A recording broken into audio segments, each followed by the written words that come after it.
Bawo ndimumntana wakho uwabo ndikhumbule bawo.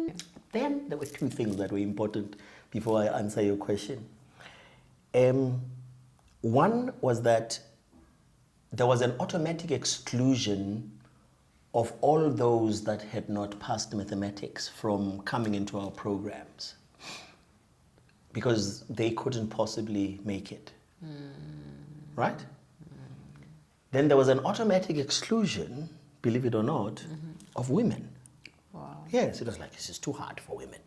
Hey, I remember sitting and asking my colleague, I said, sorry, it's too hard. What do you mean? It's It's too too hard hard for women. Why? What exactly happens in this? No, this thing. It's for men. It drives men crazy. I mean, can you think of a woman doing this? So the first thing I had to do was to say, I speak to some people, spoke to a lot of my friends. Now, I had been very good at maths, Okay. but I had dropped maths Okay. because it was the only way at my Bantu education school I could qualify for university. My maths had to come with physical science and chemistry. We didn't have a lab, as I told you. Yes, I hated chemistry and physical science, but I loved maths. Oh, okay. So I'd get an A for maths, but get an E for physical science and chemistry. chemistry. And I thought, I'm not going to make it in university. Something's going to go wrong. So as much as it's an A, I can't get one A and another E. I need to go into a grouping, and that grouping had to be agriculture and biology, which I did in my year of my matric. Okay. Yeah, I had to swap. My grandfather got mad and said, over his dead body, and my aunt says, we'll arrange it. This is the women I'm talking about. My aunt says, we'll arrange it. Don't worry, Mthunzi. This is your life. Do what you have to do. You figured it out. You know what you want. Utata yena, we'll sort him out. Right? But anyway, I then knew that historically, black people do not fail maths because they can't apply themselves. Yes. But historically, they were not in the right kind of schools and did not have the right kind of tutors and mentors. And I knew this from my great uncle, the brother to the one who said over his dead body. Over his dead body, yeah. Because that particular brother, T.W. Kambule, has a building named after him at Wits. The T.W. Kambule Mathematical Sciences Building is my grandfather, my great uncle, really. And so when I was looking at this, I thought, and I asked him, I said, you think people must be excluded because of maths? Because of maths, yeah. And he says, no, my boy. He says, one of the languages I speak is algebra. Yeah. I find it difficult to say they are wrong, but they are wrong. Okay? So let's find a way to do it. So I changed the thing. I talked to people, and we got everybody into programs. And they used to beat the people with maths sometimes. Right? That's when I realized that the way the world is structured is not necessarily in a scientific way. No, it isn't. We need to examine and interrogate why certain things are the way they are. Then we went to the women one. And then we got women into the program.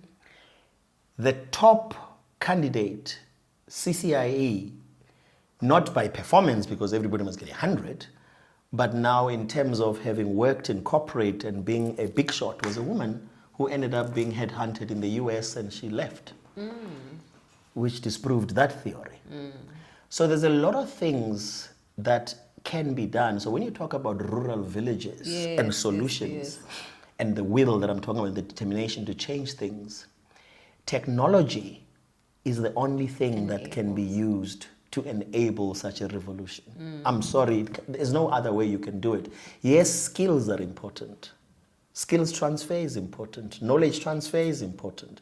When you talk 4IR and why I've never liked this Klaus Schwab guy, I hear he's standing down, I hope it's true, is because they would talk about, again, complicating things, calling the 4IR and globalization and whatever, when in fact the simple thing simply is this: how do you bring dignity to our people? The majority of our people is in those rural villages. So you're not going to do it by calling things 4IR and 5IR and 6IR. You're going to do it by actually saying, okay, what is it that we need to take to village A? If we can bring internet penetration in village A, and we can bring energy to village A, isn't that a way of enabling everything else that we need to do? That we need And the to answer do, is yeah. yes. Whether that be health or agriculture or whatever it is. So for me, I want to say, and this is what I've made my business now, Yes. is to go out into the rural villages and come up with rural solutions, and I'm discovering them in abundance. Okay. And it will be done. And it will be done. I Yes. mean, it's one of the areas I'm absolutely passionate about. But I think I'm one of the guilty ones, where there's a difference between simplifying something and dumbing it down. Yes. Yes. And I'm on a journey myself of trying to simplify something and really approach it from what problem are you trying to solve? Leonardo da Vinci. It's in my book. Simplicity Simplicity. is the ultimate sophistication. Yeah, no, 100%. Yes. So we're going to talk about the book, how you talk about the ILO, right? And how the Centenary Declaration, how to respond or how to address the shifts post-COVID, right? Can you simplify that for us? Yes. Please. Yes, actually. Simplicity. Simplicity. Thank you. So first let's look at what the centenary means. I think we need to simplify that. Okay. Yes. So centenary means basically you're turning 100 years. Okay. So the ILO was turning 100 years 100 old. years, yeah. The ILO had been born in 1919 at the end of the First World War. I had come into the ILO around 2008, 2009. I ascended to the role of a global spokesperson or the vice president for all employers in the world in 2017. So 2 years shy of the centenary. Which in itself is a problem to be discussed on a different day. Because, I mean, why does it take 98 years for Africa to take its turn to lead in the ILO?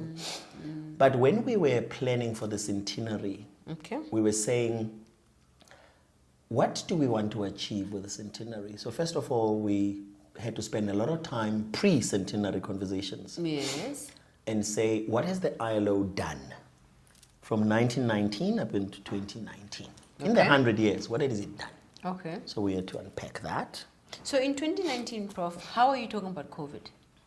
There was no COVID in 2019. Yeah. I talk about COVID because something happened after the centenary, and I'll come to it just now. Okay. So fine. COVID only came, 2020, 2021? Yeah.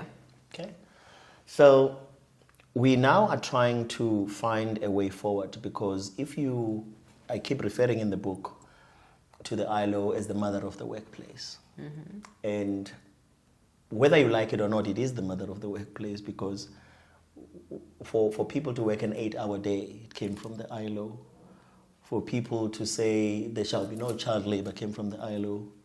To say there shall be a minimum wage dispensation is Convention 131 of the ILO. To say occupational safety and health is Convention 155, 161 of the ILO, and I could go on and on and on. But now you've done this,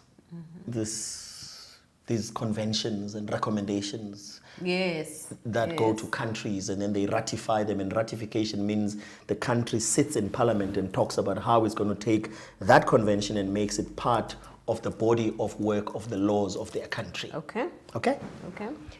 But now, my biggest criticism you will have seen in the book, and I use the Child Labor Convention to demonstrate my criticism, is to say, if indeed the mother of the workplace is solving all the problems in the world of work, why is it that we still have child labor? Because the Child Labor Convention is the only one that has received universality. What does that mean? For universality to be reached, it means that convention has been adopted by every country in the world. Everywhere, yeah. It's the only one in the world that's been ratified by everyone. Okay. Right? And yet there's still child labor in abundance. Right? Now, the challenge the ILO had and we needed to plan for in the ILO Declaration of 2019 was, how does the ILO learn from the 100 years prior? And how does it benchmark what it needs to do for the 100 years coming? And how does it take into cognizance the future of work? And how does it put itself in a position where the future of work is not treated as a single day event where you can walk through a door or a window and say, oh, that's the future of work. And then what? It's an everyday occurrence. The future of work is the future every day. It changes every day, right? And then we said, how do we also get the child labor problem not to be recurring in other spheres of the world of work? And the simple way really of doing it is that the ILO must stop focusing on ratification alone. Only? It must focus on implementation and monitoring. Monitoring, yeah. Because when you go back to that problem about women and why women are still not where they should be, those are things that happen because of a failure to implement, or of a failure to monitor. Because if we monitored things well, as much as some people may feel they don't need to be monitored, but human beings need to be monitored. We're naughty as human beings, right? You need then to have a very deliberate strategy that says, how do we implement and monitor? So in 2019, I appointed the lady who was to become my successor. So this is very important. 2017, when I became the leader of all employers in the world, there had never been an African, right? Since 1919. So it was very important that my successor be a woman. So my successor, Renate Hornendraus, was a woman, is a woman, she's still there. So when I was thinking about who's going to be the person doing this topic, right? There were two topics for that year. There was the future of work, and there was Convention 190 on violence and harassment in the workplace. Okay? And I chose a lady from Australia for violence and harassment to lead. And I chose Renate to lead this one. People were saying, no, but you are the leader. You must do it. I said, no. I don't have to do it. Me, I didn't say it like that. I was on my way out, and I felt we need to put a spotlight on the person that I think needs to be the next leader. Right? But secondly, also, I was doing it in such a way that if there is a disagreement between us and governments and trade unions, I need to be there to be the referee without being caught in being a leader for the conversation. So Renate led that conversation, but everything was vetted with me for the future of work. We were very deliberate, very, very deliberate, that the declaration in dealing with the future of work and in dealing with what other people call the fourth industrial revolution, it can't only deal with inclusivity and diversity, for women and for the youth and whatever and how we must adopt technologies. Because, there was a school of thought that said, believe it or not, from some people, that you can't allow technology to move too fast. Oh yeah. Okay. So you must rein it in. Yeah, it's going to take away from people. I said, Professor, come on, really? Yeah. How do you do that? Yeah. How is it possible that progress can have a thing like a horse? You hold it back. What we need to do, though, is to always be cognizant of the ever necessary training, skills transfer, knowledge transfer that must happen as technology is adopted and leads the way. Right? Because nobody ever planned Uberization. Uber came and everybody had to catch up and figure out how these digital platforms are going to be dealt with and so on. Now, one of the things we're very mindful of was that productivity is a very important element if you are to embrace the future of work and do things differently as we move forward. We ended up actually from a point where in all the written stuff of the ILO, you don't have productivity. We ended up in the ILO declaration having it, I think, 11 times. We were so obsessed with it. There were people who pushed back on it, right? Then COVID comes. Yes, okay. We've already adopted this ILO declaration. It's short, it's not, the COVID comes. And when the COVID comes, surprise, shock. Everybody's like, what is this thing? We have to work now remotely, except for some of us who still had to fly. Didn't fly as much as I used to, but I still had to fly and had to poke things up my nose every 72 hours, I think, to be tested. And it was clear that the world has to change immediately. For example, corporate had always had problems with remote work. There were arguments that, people, how do you monitor Productivity, them? Productivity, how do you monitor them? How do you see that they are doing the things they're supposed to do? But the COVID forced us. It didn't give you a choice, right? It said, you're not going to be at work together, but work will happen.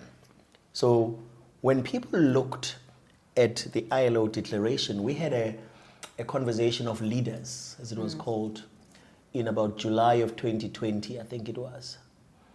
And both Ramaphosa and I were on a list. I think we were like 3 numbers apart. I think there must have been about 70, 80 leaders that spoke. Ramaphosa spoke and I spoke. The sad thing was that he never consulted me so that I could tell him what to say. And he said things that were unfortunate. But the point, though, is that we picked up that everybody that was speaking would start by saying, what the COVID has done is to make us aware that not all of us are the same. Some people are on boats and some people are on sheeps and therefore are safer than the people on boats. When there's a big turbulence that comes, some people get thrown off. But the one thing they all agreed on was that the ILO declaration was the best document and vehicle to take us where we need to go with the COVID, even though we never knew there was going to be a COVID. There's going to be one. So they felt that we'd applied our minds so well to it for resilience to happen, for sustainability to happen, for collaborations to happen. That Future of Work ILO declaration needs to be like some kind of a Bible of the workplace. What is the difference between ER and IR? And I'm asking you because you represented companies when we were talking about the ILO.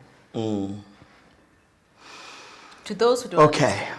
So there's ER and there's IR and there's HR. Okay. And HR will have both ER and IR in it. Okay. But employee relations is the awareness at all times that employees spend a lot of time at work and therefore their welfare and wellness in all the spheres, mentally, physically, emotionally, are always prioritized. Okay. That's the employee relation. That's what it's supposed to be. That's what it's supposed to be. Yes. IR is industrial relations. And IR tends to involve itself a lot with the regulatory stuff, the acts. Okay. Tends to involve itself with the hiring, recruitment processes, and the firing. Okay. And most HR practitioners are very good IR practitioners. They're good at hiring and firing and nothing in between. Okay? Okay. HR, from a human resources point of view, is steeped in human capital development. Okay. It is ensuring that ER and IR are both done, but all of it is done in such a way that there's a balance that is kept between company, culture, vision, mission related issues and people issues in alignment, and them being able to excel in who they are in that environment without deciding that the company is more important than the person, because it never is. But in reality, the majority of HR, I would say 80% of them, think that they must look after the company more than the person. More than the person. Or the human being. Which leads me then to my next question, because we talked about the future of work. We have young people that will leave jobs without another job out of sheer frustration. And we're finding that our youth are looking for more so on the financial and rewards, but companies that align with their values. They're looking for spaces where they can innovate. They are looking for decision makers where decisions are made, and the red tape, we try and reduce red tape, we reduce the processes so that they can innovate and self-actualize in the workplace. To the point where, Prof, if you go to Akiso, the mental institution, it's got a lot of mental professionals, healthcare professionals. You go to Rand Clinic, it is full of young people that are frustrated in the workplace, and they are going to those institutions as a refuge, because we're finding that HR will do what the manager says. Now, in the future of work, and the future being the young people, what is so broken in the system? Yeah. Okay, so this again is another topic that would need many chapters. As I told you, it's something I shall be addressing in my own podcast, this particular part. I feel so strongly about it that I don't like studying, but I'm tempted to do a PhD on this. Okay. I don't like studying though. I'm so tired of studying and reading, so I don't know how to do it. Yeah, because unless somebody can allow me to write a book and then convert it into a thesis, into a PhD, we'll see. But answering you, so you recall what I said to you, that a lot of us do things on the level of words. We say all the right things. I know so many HR people who, when they are in public, when they are in conferences and summits and symposiums, they will tell you the things that they read in the books, the theory of HR, what HR should be, right? And then you have the other challenge that I outlined of ratification, but without implementation and monitoring. There's a lot of that. There's a lot of ministers of labor, employment and labor, who will sign a convention, with the DG of the ILO that it's going to be ratified, and as soon as it's signed, it's put in a drawer, and that's it. That's the end of it.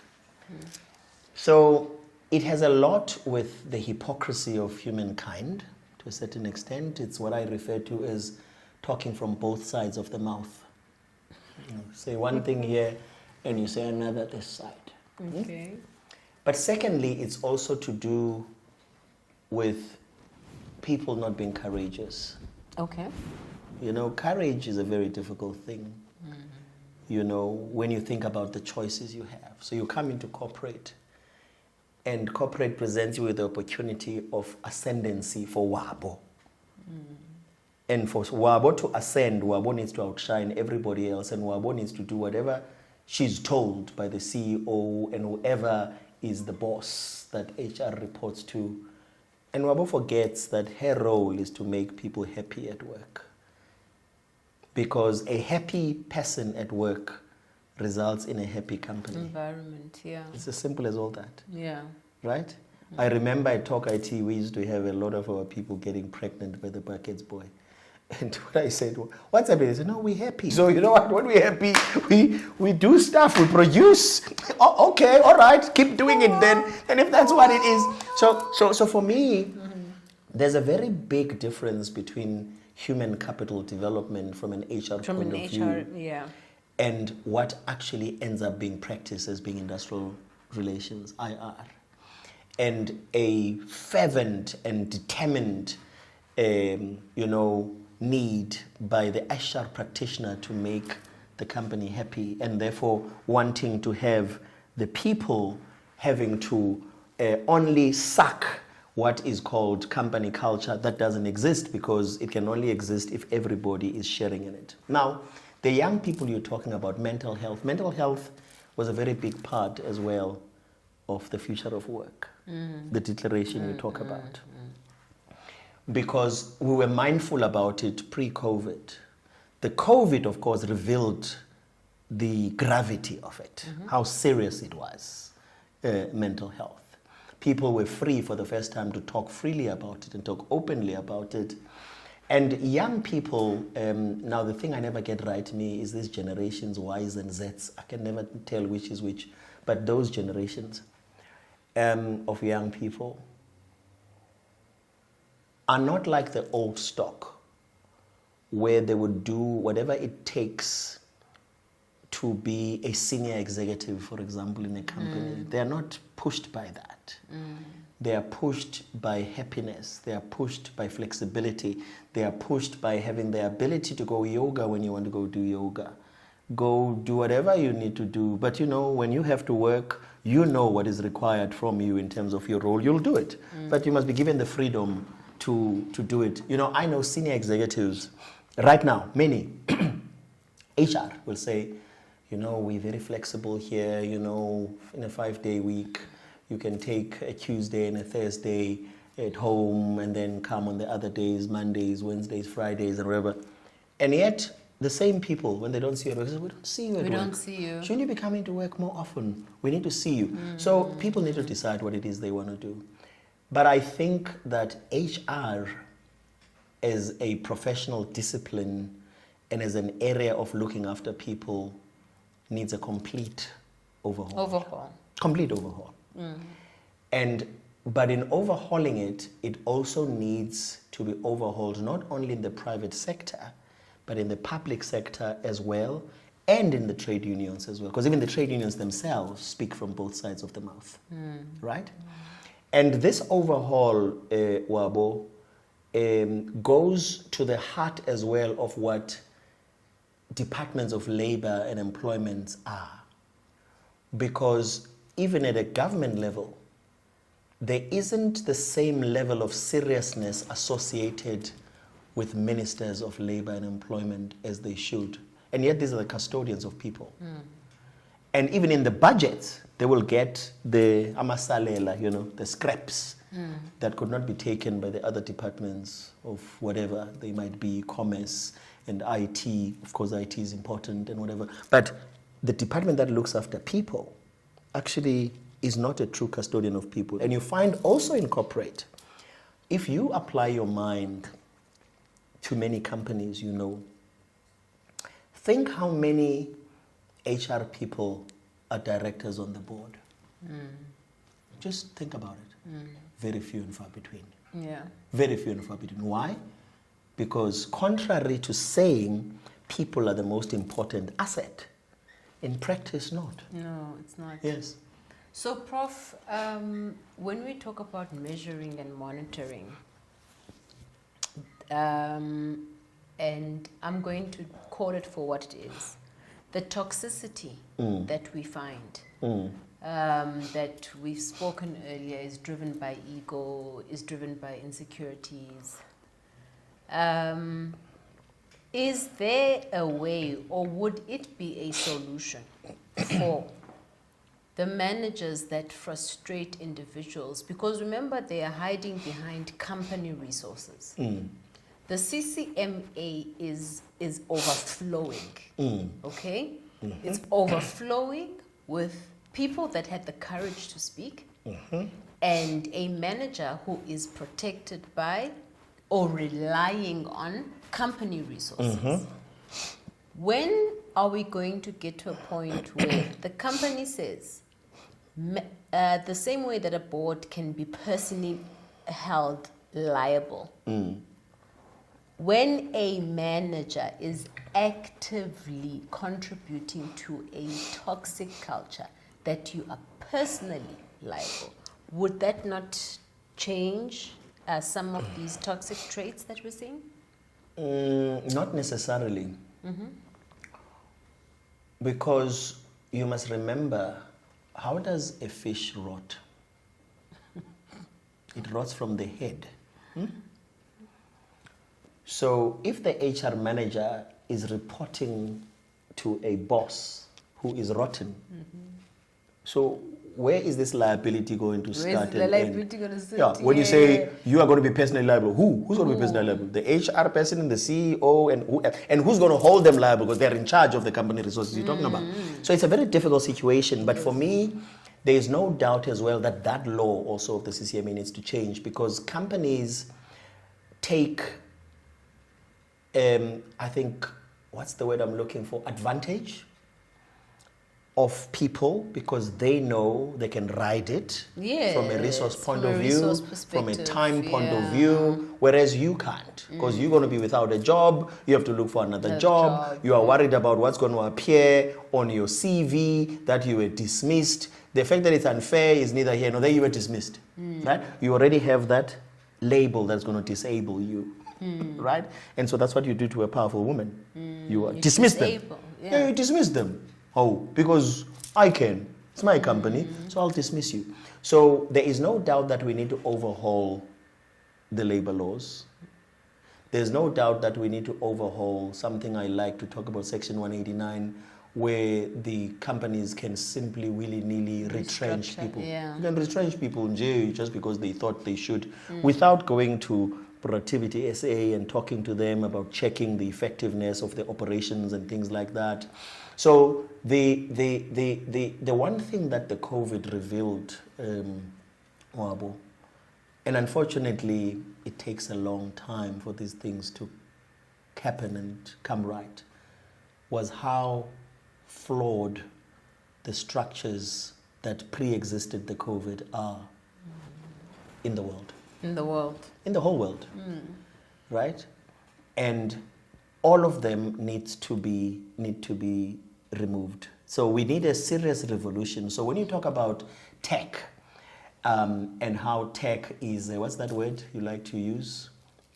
Disturbing and changing. Disrupting? Disrupting. Yes. When you talk about tech disrupting, we need to have a very intentional disruption of what has existed in the world of work, full stop, tech or not, whether you're in tech or not. Because earlier you asked me a question about how do I talk to the person who's threatened by a smart woman. And for me, we can talk, but if I have to decide about heightened levels of impact, where I'm going to realize the biggest impact and biggest change, I will talk to the person. If that person is my age group, slightly younger, my age, older, especially older, I'm not going to waste my time with them because I'm likely to change them. They're already too toxic. I would rather talk to all the young people, the people that are in those mental institutions. Those are the people we need to be spending a lot of time on with mentoring. Hopefully they can come to our socials and check the things that some of us have to say about life and work and HR, and see that, you know, if you come to my thing and we talk and you see that it's not you who's mad, because that's the thing, what sends you there is because you think you're crazy, right? But actually you're not crazy. What is crazy is the world you're in. The world that you're in. Why do you think creatives end up taking drugs the way they do? And young people taking drugs, and young people taking their lives. Because no one listens to young people. No one listens to the way we all need to allow ourselves to be. We need to be. No one has the right formula on what you must look like. You must be like me. Why? Why? It shouldn't work like that. So we need to have a very revolutionary, disruptive social discourse generally, right? Because tech will disrupt some activities, will disrupt work, will disrupt, but we need ourselves to be disruptive human beings, because after all, we are far superior to tech as human beings. I want to talk about innovation hubs in the townships. I know it's something that interests you. What are some of the, maybe leave us with some practical implementation strategies for those innovation hubs in townships?